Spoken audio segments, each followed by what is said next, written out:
Howdy folks, another amp on the workbench and lots more to come. Sounds like all these musicians are getting back into their post-COVID gigging and they're leaving it to the last minute to fix their amplifiers. So today we have this Deluxe Reverb. Now this looks a little bit like a reissue, and I'm just going to go around the back because I don't really care if it's a reissue or not.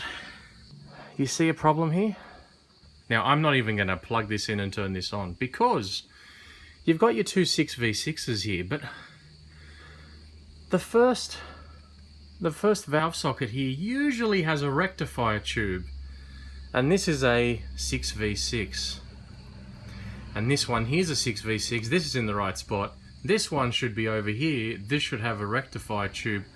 I'm assuming that this has had the AC voltage from the transformer go directly into this, unrectified, unfiltered. This tube is probably completely shot. Now this amp takes a 5AR4, which is like a GZ34. I don't have one in stock, but I do have an old Russian version of one, the SC4M. Okay, this is like a GZ34. It's a Russian GZ34 basically. I'm going to pop that in with no other tubes in and just see what happens, because I don't want to plug anything in right now, considering that someone's probably just come in here flustered, gone, my amp's not working, and started swapping tubes around, and this is the one that concerns me. So let's get stuck straight into it. Alright, so we got it plugged in. No tubes at all. I'm just going to turn it on, leave it on standby, just see if we get any life at all. Let's go around the front here and have a look. Nope, nothing there. Okay, let's turn it back off, let's unplug it, and I'm going to check the fuse. Alright, amp's unplugged. Let's have a look at the fuse that's in here. Is there a fuse in here? Nope. So let's sort that out. So fuse 1 amp 250 volt.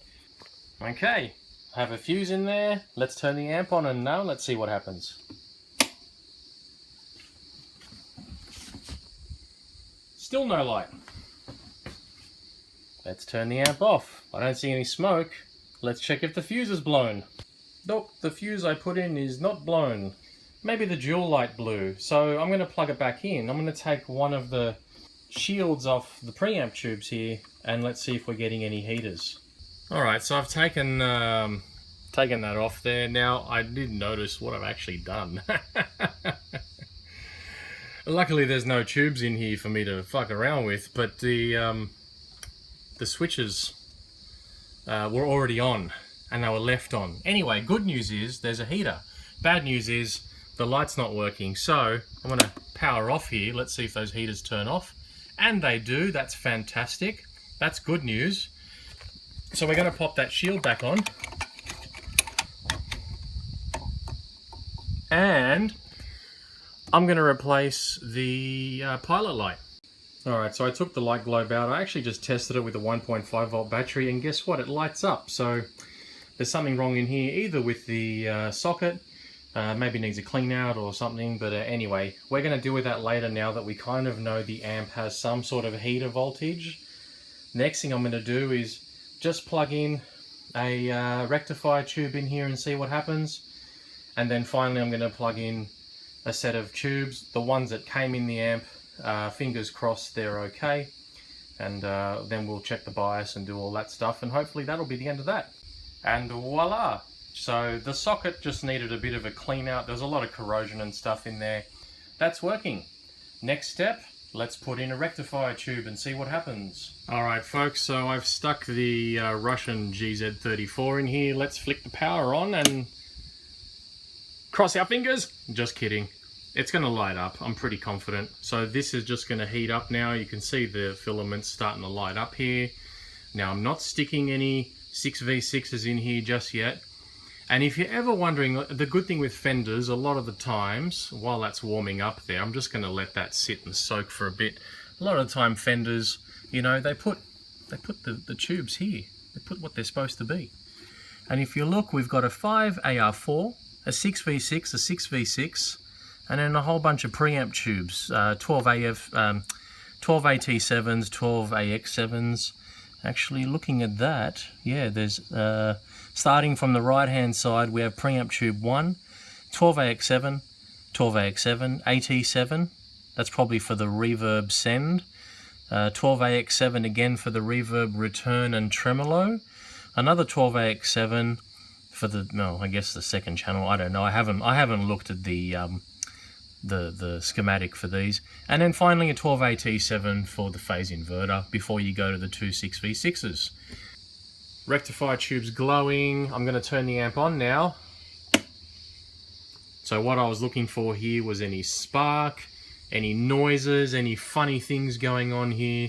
Nothing's going on. So this amp, technically it's a preamp right now. There's no power amp here. So all good. Let's turn things off. We're going to stick some power tubes in here and see what happens. Alright, so this is going to be the interesting part. So I've put in the original 6V6s that were in the amp. Remember, these were sitting over here, so they're likely screwed up. But let's turn the amp on. Let's see if we get some heater glow out of these 6V6s. And then I'm going to flick the standby switch and see what happens. Alright folks, I've let this sit here and warm up for quite a few minutes. I've got a lead plugged in. I've got no sound source or anything like that just yet. I just want to see if I can get some life out of the amp. And I'm going to flick the switch and see what happens. Okay, so far so good. Let's turn some volume up and touch the lead. Where's my hand? There it is. Well, it looks like there's plenty of volume there. And yeah, look, all seems well. So what I'll do now is let's let the amp soak for a bit. Look, there's no sparks coming out anywhere. There's no smoke. I'm not seeing any red plating. I am going to check the bias. I've done a million videos with bias adjustments in there. I'm not going to do another one. So yeah, look, this is a really good example of if you get an amp that you have to work on, don't plug it in to see if it works straight away. You saw this 6V6 was in the actual rectifier plug, in the rectifier socket. You know, you're running AC into that thing, 400 volts, 500 volts, who knows how much. First of all. Secondly, there was no fuse in here. So, you know, that's just another indicator of all sorts of problems that are going on in here. Now, yeah, so the amp's all working now. I'm going to call the customer and tell them that it's ready to pick up. Thanks everyone for watching. Bye.